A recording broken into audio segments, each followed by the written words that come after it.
Hey Douglas, how are you?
Welcome, everyone, again to the University of New Mexico Law and Mental Health series, weekly discussions of practice and science featuring experts in behavioral health and the law. This is a series run by the University of New Mexico's Division of Forensic Behavioral Sciences within our Department of Psychiatry and Behavioral Sciences, along with support from the New Mexico Behavioral Health Services Division. I'm Anthony Perillo. I am the Forensic Psychology Training Director here at the University of New Mexico. For our talk today, if you have any questions for our presenter, you can enter those in the Q&A box. You can enter those anytime you feel comfortable, but do know we will hold questions until the end. Oftentimes, it's not possible for us to get through all of them. Forgive us if we cannot get to yours. In terms of continuing education credits, if you are pursuing continuing medical education credits, there will be a sign-in sheet posted in the chat box shortly that you can click on. For those of you pursuing APA continuing education credits, the link for the survey you'll complete to then get your credits will also be posted in the chat box. That link, however, will be posted near the end of the webinar, so keep your eye on that chat box near around 50 to 55 minutes after the hour. Bookmark, highlight, open that link before the webinar closes, and then make sure that you save a PDF version of the certificate for the CEUs after you complete the survey. If you missed last week's talk in the series, my discussion of reducing bias in forensic science and its potential application to our work here in forensic mental health assessment is now available on our YouTube channel. The recording for this week's talk should be available on our YouTube channel later this week, and a version of the PowerPoint slides for those that have registered for the series should be available later this week as well. As a heads up, this is our last Law and Mental Health Series talk for 2025. We will return in 3 weeks on January 6th, and we will continue at that point our panel of various presenters on artificial intelligence and forensic psychology. We have Dr. Benjamin Silber, who will be discussing particular applications of AI to forensic psychology. But circling back to this week with our final LMH talk of 2025, I'm honored to introduce you to today's speaker, who'll be discussing clinical decision making within distinct operational systems, doing a comparative workshop on military behavioral health and forensic psychology. Today we have joining with us Dr. Douglas Lewis Jr. Dr. Douglas Lewis Jr. is a forensic psychologist whose professional perspective is enhanced by lived experience in rural communities with provider shortages, as well as exposure to inner city environments where services exist but remain structurally inaccessible. He specializes in court related psychological assessment of adults and adolescents and provides forensic mental health services across acute care, community, correctional, and military settings. Dr. Lewis is licensed in Georgia as well as Virginia and serves as an expert witness in juvenile, state, and federal courts.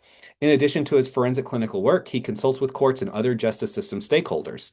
Grounded in ecological systems framework, Dr. Lewis emphasizes culturally and contextually informed case conceptualization that leads to practical, individualized recommendations for every consumer.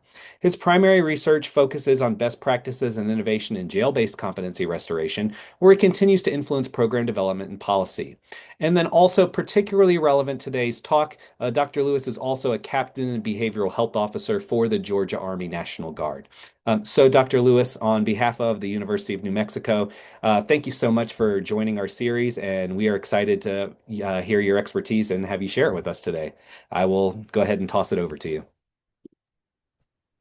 Thank you much. I really appreciate that warm introduction. Hopefully, I'm cutting. I look like it froze a little bit, but I greatly appreciate the warm introduction. I'm looking forward to uh, imparting the information that I've spent the last several years collecting.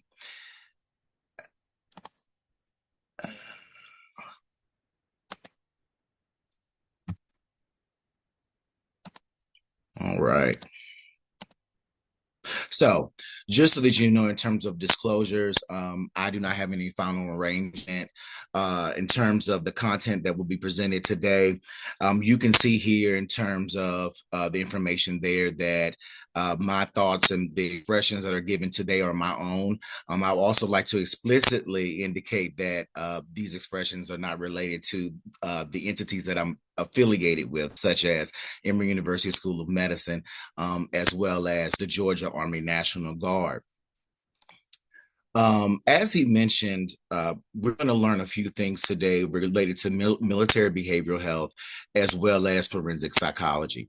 And particularly, attendees will be able to identify the role of behavioral health officers in the United States Army National Guard and compare their responsibilities to the role and function of forensic psychologists in at least two forensic settings, in particular the prisons and state hospitals. You will also learn about at least two ways in which behavioral health officers aid Army leadership in decision making, and also be able to describe the purpose and regulatory framework of six standard evaluations. Now, I chose these particular evaluations specifically because they're the ones that we do most frequently. I will be giving you a distinction between what forensic psychology explicitly looks like within the military setting versus this comparison that I'm providing in terms of the actual behavioral health work that we do as psychologists.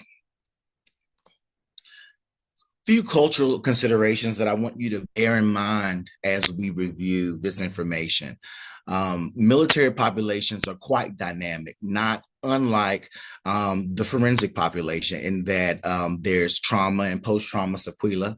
Their deployment-related stressors, suicide risk and self-harm, substance use concerns, family and relationship stressors, couple more I want to point out explicitly: the stigma, access, and confidentiality issues.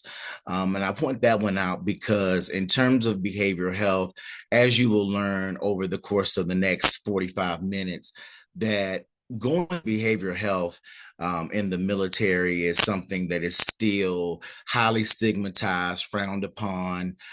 In particular, a lot of individuals believe that if they're being taken to behavioral health or recommended for behavioral health, then someone must be seeking their separation from the military.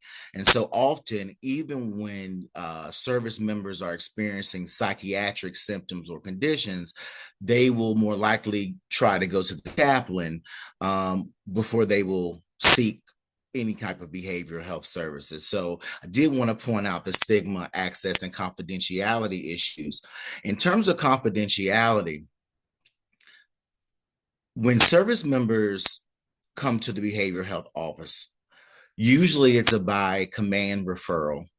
And so what that means is that on some level, there's a lot of information that may not be able to keep confidential, particularly if it's going to impact their ability to carry a weapon, be around ammunition, be in austere or foreign environments. And so in those regards, as we are meeting with individuals, we have to let them know that there is this issue where there's certain information that may have to be shared with leadership. And as we talk about those evaluations, I'm going to give a few examples of experiences that I've had in which I've tried to balance confidentiality with also making sure that there's a certain level of safety maintained within the unit. All right. So the duties and responsibilities of behavioral health officers. In terms of my background, I direct commissioned to the Georgia Army National Guard in June 2021. So I'm a little bit over 4 years. And in those 4 years, I have participated in quite a few exercises. One most remarkable is a mobilization overseas, or brief mobilization overseas, in which we were located in the Sahara Desert for quite some for a few 3 to 4, 5 weeks. And so in doing that, I'm going to discuss too kind of how the behavioral health officer role can has to be flexible in terms of how we either evaluations or we actually provide crisis intervention. So duty one. Behavioral health officers serve as a point of contact between unit commanders and the behavioral health status of the unit itself. We advise leadership on psychological fitness, risk, readiness, and behavioral health issues. However, there is, of course, as you all probably know, a hierarchical model in that while I am a behavioral health officer, I'm still at the rank of captain. Whereas a lot of times working with individuals, while a captain can be a commander, a lot of times I'm working with individuals who outrank me. And so, in terms of that, explaining various dynamics, triaging issues, they still have to be handled with a certain level of care, even though we serve as this point of contact. Because again, you're a lot of times you're working with people who not only outrank you, but also they likely work their way up the ranks in a different kind of way instead of direct commissioning. The duty two is to conduct behavioral health evaluations and assessment of soldiers and sometimes their families for mental health issues, stress reactions, and related concerns. What we'll be talking about in detail are the Chapter 3 behavioral health retention evaluations. Those have to do with, again, separation. So whether or not the soldier or the service member meets readiness or retention standards. And similar to some of the work we do as forensic psychologists, we are not the ultimate decision makers. We make a recommendation, and then that recommendation is sent up to a board, and then the board makes the ultimate determination whether the soldier is separated or will be retained. So I make that distinction as well, is because as I was navigating through a lot of the work that I do with the military and with starting and working in the prison since about 2015, 2016, I noticed a great deal of similarities, which is kind of where this entire talk was birthed from. In particular, I was a psychologist working at an intake or a processing prison for a few years. And in that work, the psychologist's role was to determine housing placement. And if you worked in the prison system, you know that a lot of times they use a level system. So the level system can go from 1 all the way to 5 or 6. And so in that intake process, I observed, that the newly convicted individuals will go through each little station. They'll go to medical, optometry, get a haircut, all those different things. And then they will also come to mental health, and we would make a distinction about where they would be placed. If there were no psychiatric conditions at all or any issues, they'd be placed in general population. They would be considered a level one. And so in doing that work and then joining the military, I actually had the opportunity to go through a processing of my own. And so each year we call it SRP, which is basically soldier readiness. And we have to go through a very similar process where we go through each station, and it takes hours to do. But it was from that experience that I started to make some or draw some parallels between the two systems. In terms of the behavioral health officers and their third duty, is to provide psychoeducational classes. Now, quite frankly, I don't do that as often as I do evaluations. But when I was in Morocco in the Sahara Desert, I had the opportunity to do several classes. One, of course, had to do with suicide risk and prevention, but of course, anger management, also issues with substance use, um, were also addressed in terms of some of the groups that I did or classes that I did with the service members. And those of you, again, who work within the prison system or the hospital system, hopefully, without me explicitly drawing the connection, you're starting to see and hear how some of that work within institutions may be slightly different in terms of the population, but we're kind of attacking or addressing the same issue. Role 4 is to respond to behavioral health crises, perform critical incident stress debriefing, and provide short-term interventions. A lot of times, in terms of the work that I've done in terms of responding to crises, I would liken it to the reports that I would often get from correctional officers or from the deputies in the jail about someone, either threatening to harm themselves or who are engaging in suicidal gestures, and then having to do on the spot or within moments some type of assessment to make a decision. That is not unlike some of the work that I often do within military environments, particularly when we are doing that soldier readiness work. Those type of issues come up, particularly when they go see the medical doctor. There's something similar to like a PHQ-9 or a GAD-7, something of that nature, and it's a quick screener. And in those cases, there are times when there are people who are acknowledging that they're having thoughts of killing themselves.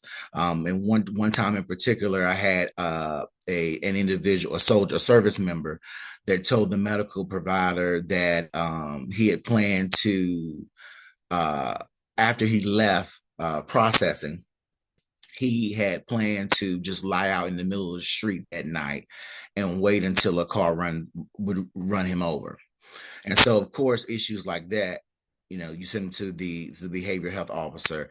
I had another service member that acknowledged or who endorsed stockpiling weapons and with the plan of killing others. And not only that, once I assessed him, it was clear that he was experiencing psychiatric symptoms that were best characterized as kind of the early stages of schizophrenia. And so we had to work through that. And I'll tell you a little bit more about how we manage those types of cases. Duty 5, serving as consultants to commanders and senior leadership. Quite frankly, that consultant work happens truly when commanders and leadership really don't know what it is they need to do with this particular service member. When it comes to the military, the separation process isn't automatic. It takes time. Sometimes it can take up to 2 years, I've seen, before someone is actually separated and they're done completely when it comes to the military.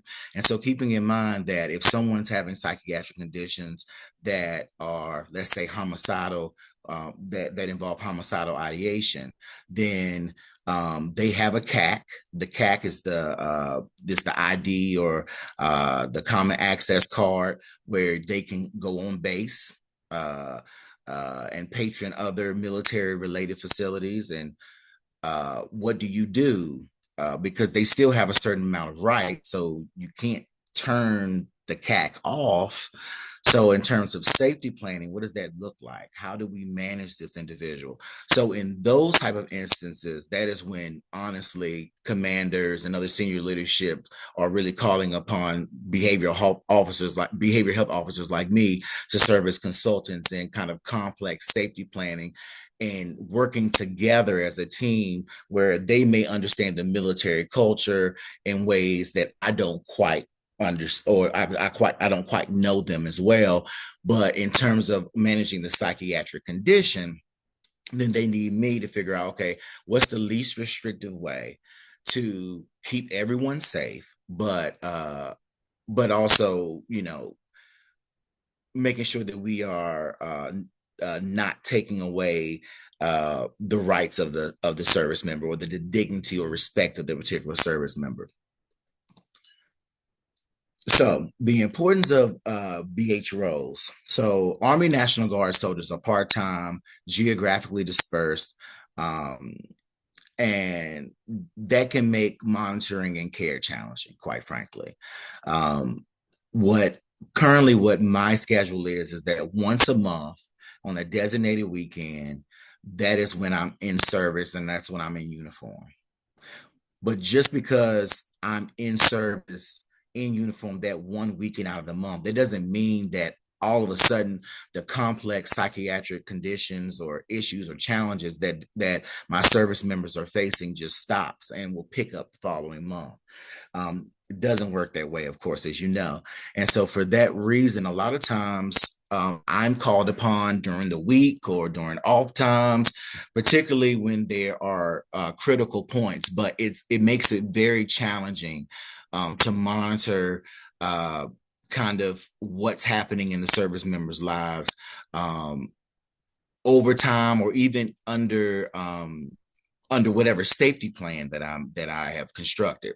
And so what Georgia does, and it's important for me to note that different states may vary in how they manage behavioral health concerns. But in Georgia, we have multiple licensed social workers who are contracted, and their 40-hour-a-week job is to make sure that they are providing a certain level of case management and monitoring of soldiers. And so there's an electronic system that every time they make contact, and I can basically, depending on safety planning, I can make the contact daily, weekly, every 2 weeks.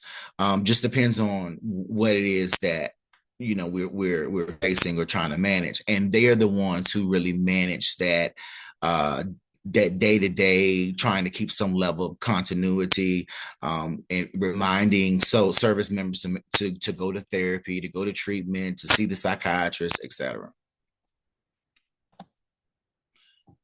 All right, so again, before I make such comments, I'm going to make it very clear that these are my comments, and they are from my professional experiences and the work that I've done in mental health for nearly the past 15 years.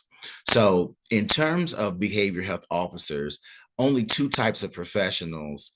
Well, psychiatrists can be behavior health officers as well, but when it comes to the Army National Guard, typically the providers are either licensed clinical social workers or psychologists. Now, when I'm in any type of system and in examining how it works and how it functions, one thing that I found quite interesting with regard to the Army National Guard is that licensed professional counselors, for whatever reason, cannot direct commission to be behavior health officers at this time. And so my assistant is, or our behavioral health assistants are referred to as 68 X-rays, which are kind of like a behavior health tech, and they do a lot of the intake and a lot of the screeners for us before we do a full evaluation. And I have observed that licensed professional counselors, despite having a license, having that terminal master's degree, are not able to be in that role. And based on the evaluations that we do, which I'll be going over towards the end of the talk, LCSWs are likely no more equipped than LPCs to do the certain types of roles and function that most of the evaluations call for, excuse me. And so in terms of, again, examining systems and advocating from within, which is my perspective on a lot of different topics, it's important for me to make that distinction, or that point, or raise that issue. But at any rate, licensed clinical social workers and psychologists are the only ones designated to do such work. And it's important that that if anyone is kind of searching or looking to join the military and serve in that role, I want to make sure that you're aware.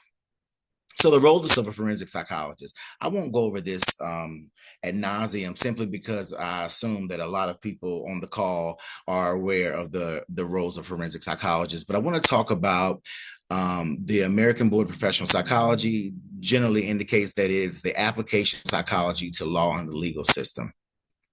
And forensic psychologists perform evaluations related to legal questions. Okay, so you might be saying, well, Dr. Lewis, why are you comparing arguably clinical related work to forensic psychology? Well, forensic psychology, in terms of this definition, certainly is distinct in that you're applying psychological principles to a legal issue. Okay. However, we know that in a lot of work that we do, we're answering to different groups a lot of times when we're doing our work as forensic psychologists. Particularly, I limited forensic psychology / correctional psychology in the institutional systems, because I think that work that we do in institutions is more similar to the behavioral health work in the military. Now, it's important that, and most of you may know this, that there are explicitly forensic psychology roles that active duty psychologists can become a part of, which is things like competency and mental responsibility under the uniform code of military justice. Now, that is, again, something that's a little bit more distinct, and that would be directly applicable to all the work that we do in terms of forensic psychologists. But within institutions, I think that a lot of the work that the military behavioral health officers do is similar to our function in prisons or forensic state hospitals. In particular, if I think about how in prisons or jails, we are working very closely with security and safety. And the number one, as we know, in that institution, the number one or overarching principle is safety. So a lot of times we're balancing the expectations of what we need to do in order to give good treatment, evaluation, and assessment under the auspices of what security or what the chief jailer or what the ward needs to have done. That is no different than what I have to do in terms of working with commanders or first sergeants or other senior leadership, because they have their goals and objectives of what needs to be done and what it takes to be mission ready or get the mission done. And then there's also this issue of, okay, we have these service members that's facing mental health challenges. How do we mutually meet both objectives?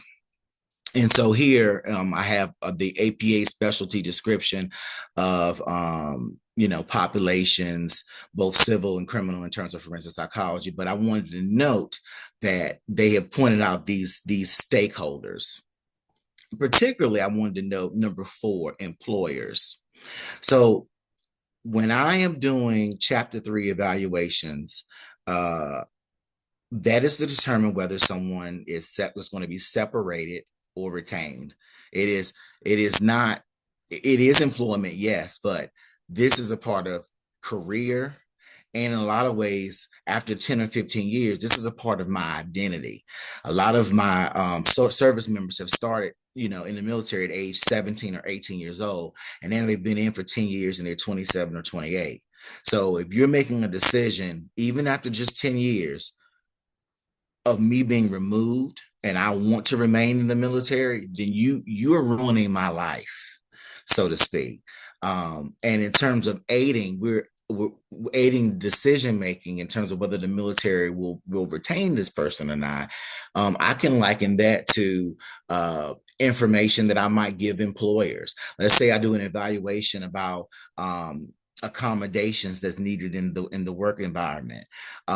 Everything that I do before I actually recommend separation is trying to figure out accommodations that will help the service member be able to keep or remain enlisted.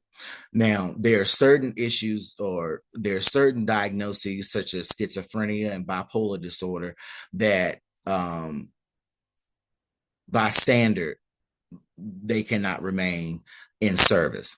However, other conditions like depression, anxiety, etc., we can do things that can accommodate them while they're in the environment, that will hopefully assist them to be able to maintain or stay within service while they're getting the necessary treatment and other attention that they need.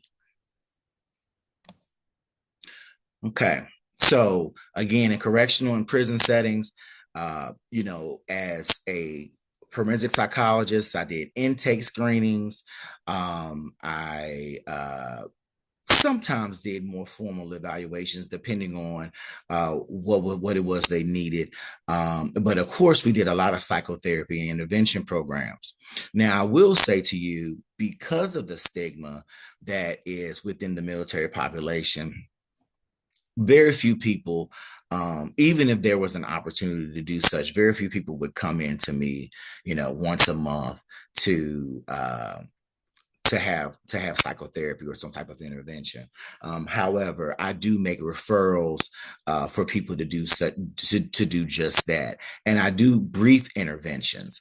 There are times where people report to duty, and they may be intoxicated, and the first sergeant or sergeant major might contact me to say, "Hey, can you pull in, do something brief with this individual?" I've had service members that, interestingly, have reported to duty with an ankle monitor, and they didn't share. We just kind of found out about it. So, what do we do in those type of situations? And some of those things that I'm describing is how I mentioned how dynamic the military population truly can be. And I think that in terms of when I compare the clinical work I've done with the military work, with my work as a forensic psychologist within the criminal justice system, the presenting problems between military service members and some of the justice involved individuals have great overlap. Okay, some of the other things, and I think I mentioned this a little bit before, I might have got a little ahead of myself, but the consultation with prison staff, that's quite ongoing. If you ever worked in a prison system, all of us kind of get together at a round table, security, behavioral health, medical, and we all talk about what it is we have to do to take on the day, or what issues that we still have that need to be addressed. It's no different. Again, when it comes to behavioral health concerns that may be raised among service members. State hospitals. Now, in terms of the state hospitals, of course, that's a little bit different in terms of you're usually dealing with a lot more evaluation. You may do some treatment plans. But when I think about Forensic State Hospital, I think about the sometimes how we have to come up with behavioral uh, behavior modification plans, or we have to come up with creative ways to address uh, some of the issues that are inherent in an indigent population, so to speak, or a population with lesser resources or less access to resources.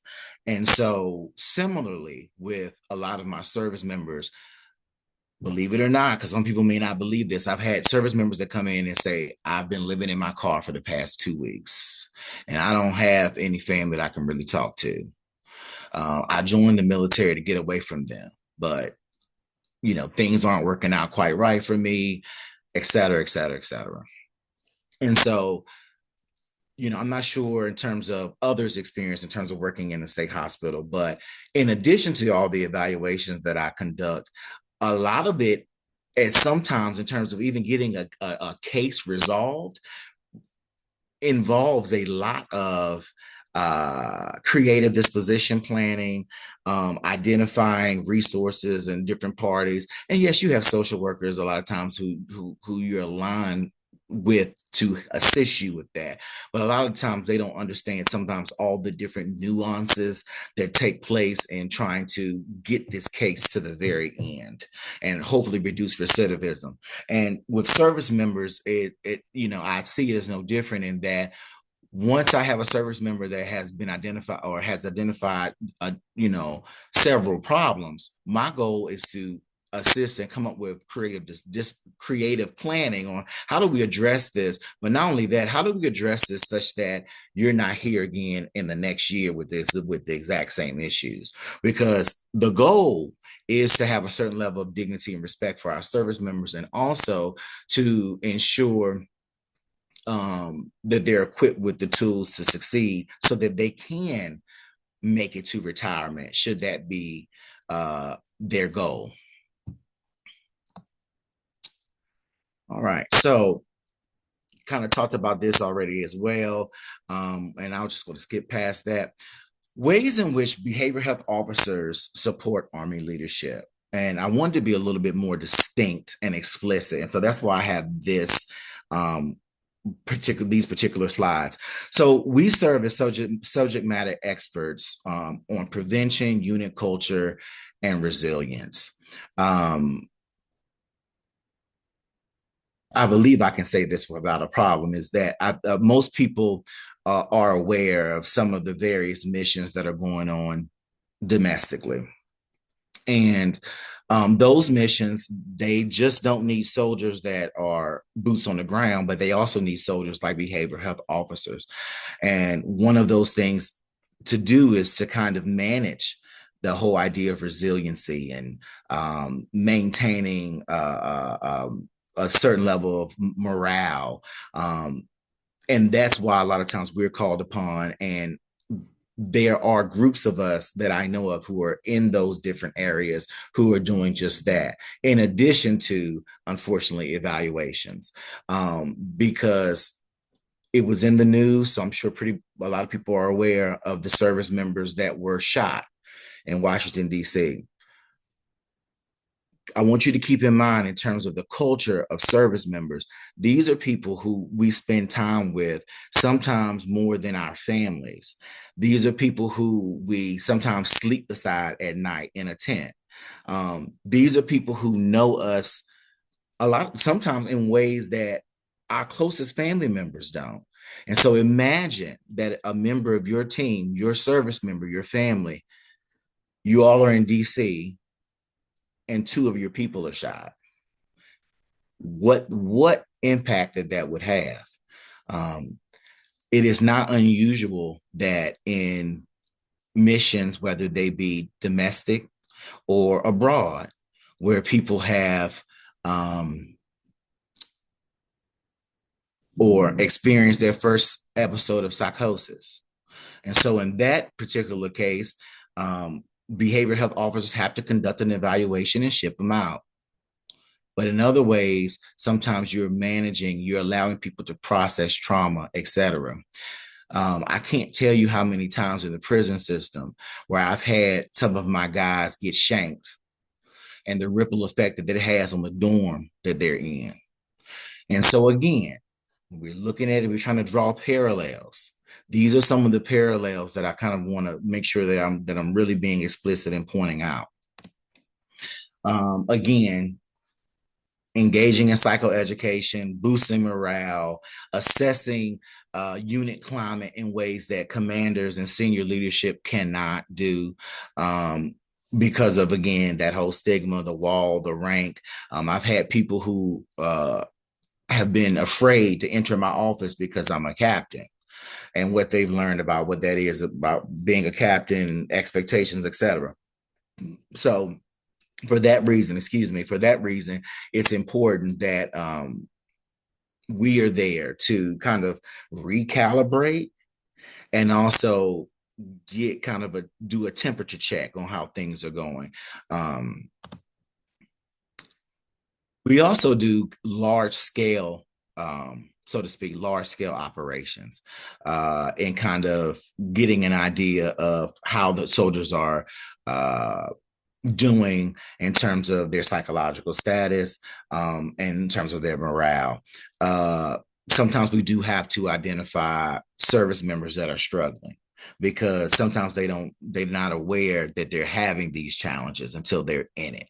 I had one service member who was a survivor of military sexual trauma, and he had no idea what the full impact of the trauma was until he was carrying a weapon and somebody walked behind him that he wasn't expecting to, and he was the hyper arousal, being startled, anxiety, chest tightening, all of it came on at one time. And that was something that we had to address, which was, as I've mentioned before, a commander that happened to be a commander referral. But there are cases where people engage in odd or bizarre behaviors that lay people or those who have not been trained in behavioral health kind of ward off as just someone being kind of weird or having some type of idiosyncratic challenges, when actually it may be the beginnings of a severe psychiatric condition. For example, I've had several service members who began at age 17 or 18. Then they got married at 20 or 21. And you have to really understand that dynamic as well, because there's a financial benefit to being married and having children in the military. And so you have people who are 21 to 22 years old with 2 or 3 kids. And we all know the 18 to 31, 32, if there is a chance that they may develop a psychiatric condition or disorder, it will happen around, well, it usually happens around that range of time. And so those are other challenges. The wife is, let's say, for example, wife all of a sudden is noticing that he's not showering like he was, or he's not talking to those type of things. They may misinterpret as something that's volitional as opposed to being a psychiatric condition. So being able to recognize those signs are important. All right. So from my perspective, and I know we're kind of low on time. From my perspective, the way that I view the behavioral health work is often in the military, it's often from a forensic psychology lens. And when we get into the evaluation specifically, I think you will see why. I've observed that in terms of doing the level of investigation, in terms of developing a timeline, developing a case conceptualization, and by bringing in all the contexts that are there, those skills are truly unmatched when you're coming in from a forensic psychology lens versus, just a clinical, you just have a clinical background. And it also is unmatched when it comes to creative safety planning. A lot of the cases where we're dealing with homicidal ideation or stockpiling weapons, or kind of violent or aggressive forms of suicidal gestures, or when you're dealing with those type of things, often the cases are bumped to me or to another psychologist, in that they're arguably high stakes situations. And as forensic psychologists, we tend to be very familiar with high stakes evaluations, high stake issues. And so there's also a level of ease. And when I say ease, I don't mean naivety or uh, not understanding the gravity of a situation, but ease in terms of there isn't the added level of anxiety that I sometimes observe from other practitioners who don't deal with cases such as these. Particularly in their level of dynamic, how the dynamics of how they might change rapidly or depending on different factors. And in that case, it strengthens a lot of the work that I do. It makes it more comprehensive in terms of, again, like I said, safety planning. It also makes it more comprehensive in giving the information to the medical board about, is this someone we can retain or not? A lot of times, not unlike some of the civil work we do as forensic psychologists, a lot of the consumers, they want to know, well, exactly how long is it going to take for this psychological injury, Dr. Lewis, to resolve if he's to have treatment? That's very similar to the military behavioral health, because if they do have a condition, they definitely want to know how long it may take for this to be resolved. Because if it's going to take way too long, then maybe they do need to be separated. Now let's get into the 6 standard evaluations. Chapter 3, retention evaluations, we talked about a lot already. It's basically the separation evaluations, whether or not they're going to be retained or put out of the military.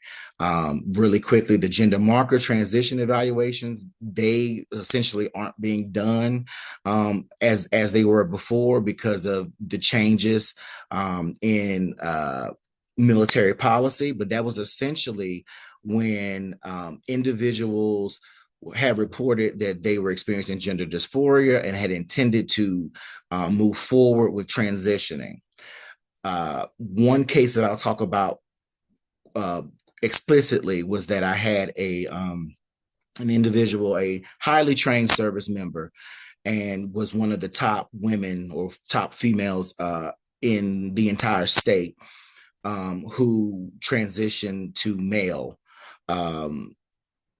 And despite fully transitioning, it was not until we had the gender marker evaluation where I was making a determination about whether or not the gender dysphoria had resolved, because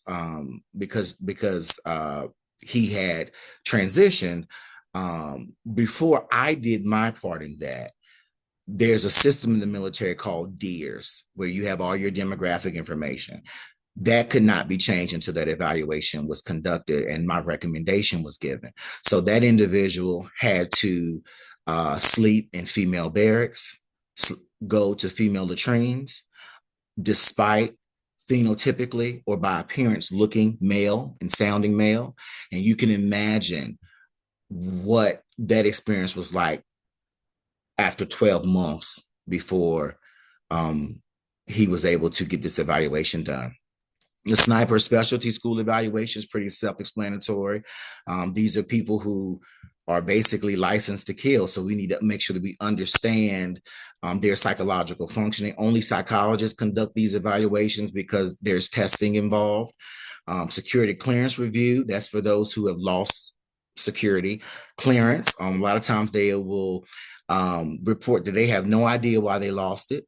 In terms of collection of data and knowing that you need to collect data, that's where my role as forensic psychologist really, in my opinion, changes the game, because I have observed other practitioners conduct security clearance review without asking for the proper data or information to even establish a timeline, to determine the level, the veracity of the situation, any of that.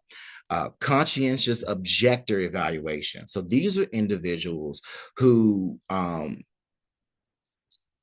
who convert to a particular religion in which serving as being a military service member would be contrary to their following of God. So I recently conducted a conscientious objector evaluation on someone who had converted to Jehovah's Witness. And so this essentially is an evaluation to determine that is this a psychological issue, or is this a true or genuine bona fide I'm interested in, or I'm converting. So that is, so we conduct a mental status examination, that nature. So I'm going to click through, because the one I really want to get to is the posthumous evaluation of suicide. And more than likely, that is the particular evaluation that is most similar, in my opinion, to some of the evaluations that I do, particularly on the civil side of forensic psychology. And these slides will be available. All right. So the posthumous behavioral health review of suicide deaths. Unfortunately, in the past year, we have lost several service members to death by suicide. Because of that reason, it is protocol to conduct a posthumous behavioral health review of their death. In that posthumous review, we are essentially determining if there should be a LOD added, which LOD stands for line of duty. So we're determining, did their military service aggravate or cause them to their death by suicide?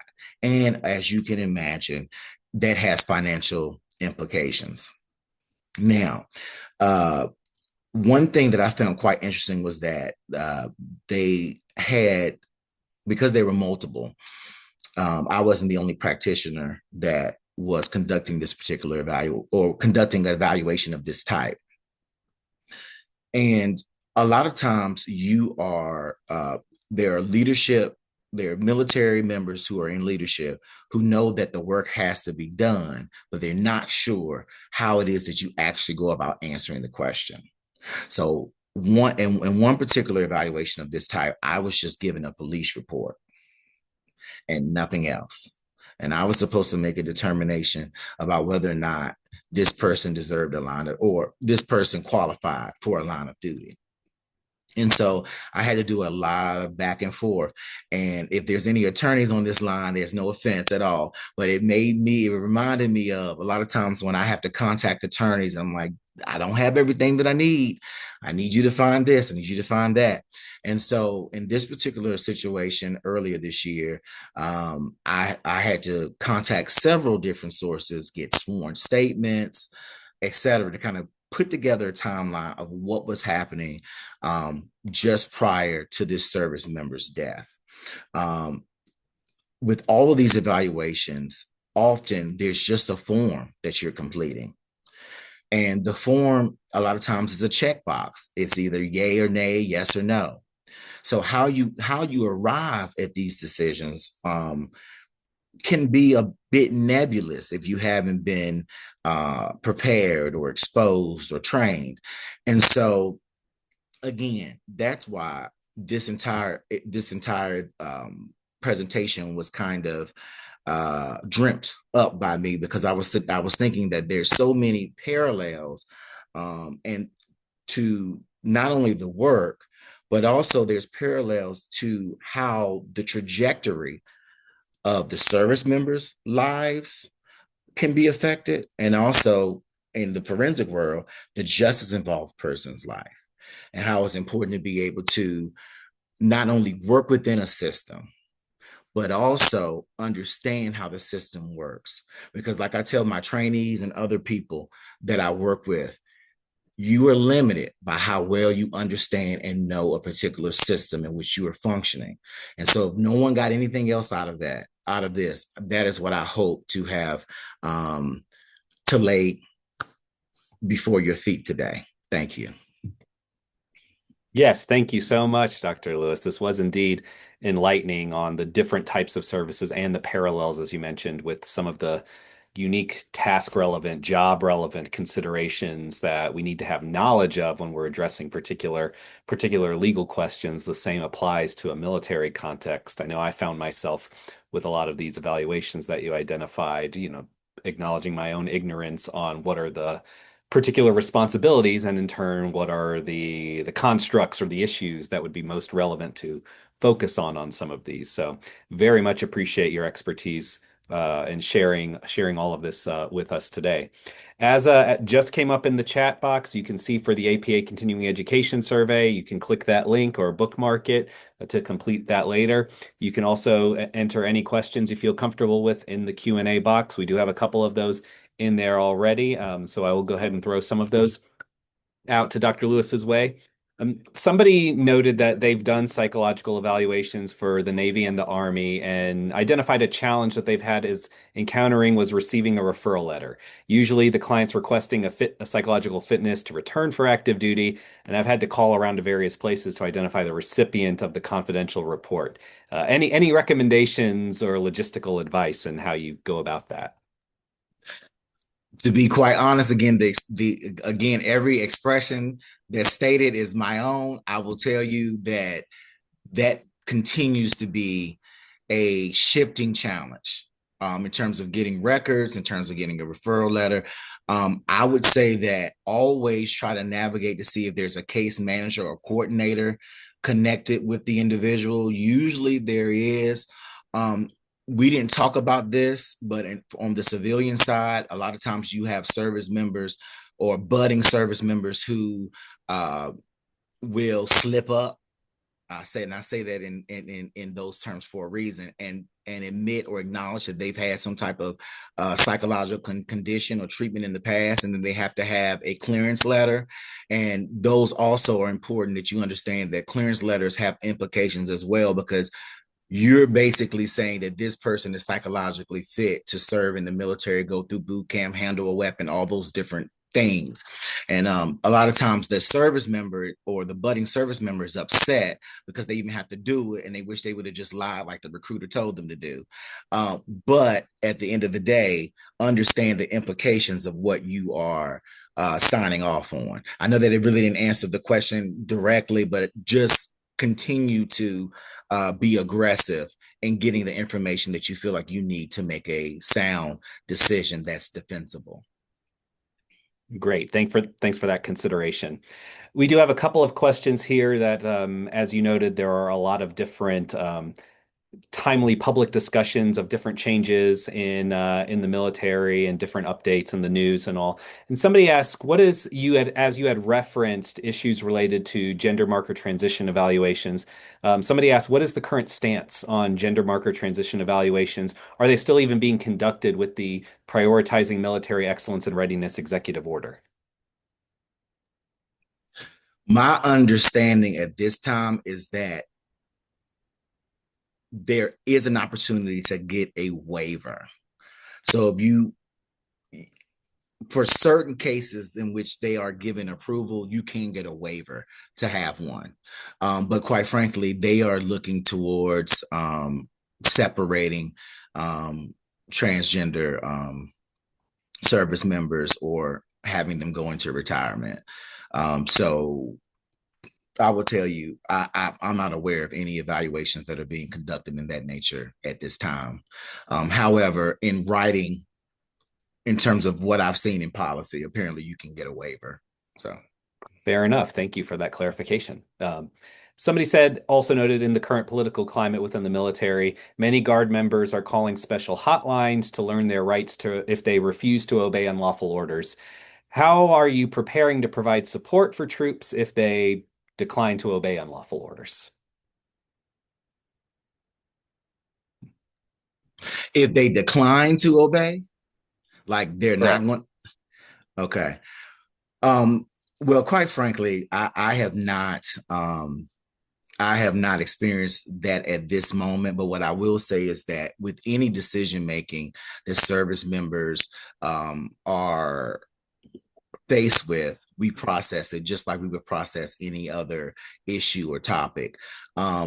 My position is never to instruct unless I were the commander, which I'm not. I'm behavioral health officer, but my position is never to instruct anyone to do any particular thing, but I am there to assist them in processing the potential consequences or effects of what a particular decision could bring about.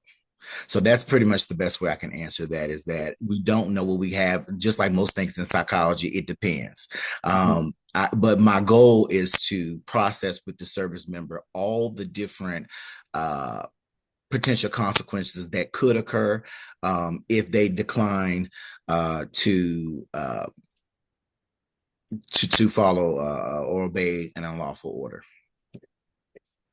What are some of the ways you do unit assessments, and what training is need to do those? So right now, what's really big in the military is they do surveys.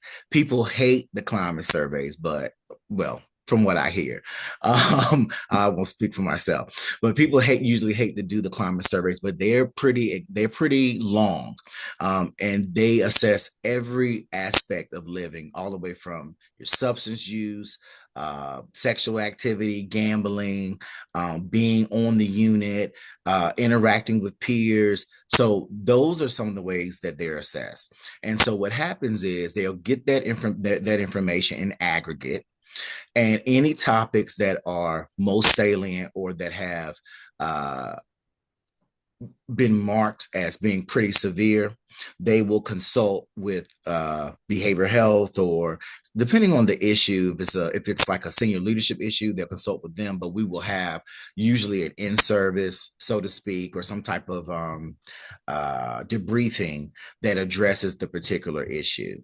Also, there's more of an anecdotal way in which I have a lot of soldiers who will, because I'm a little bit different than some behavioral health officers, in that I'm embedded in my unit. And so basically everything that they do, I do it as well.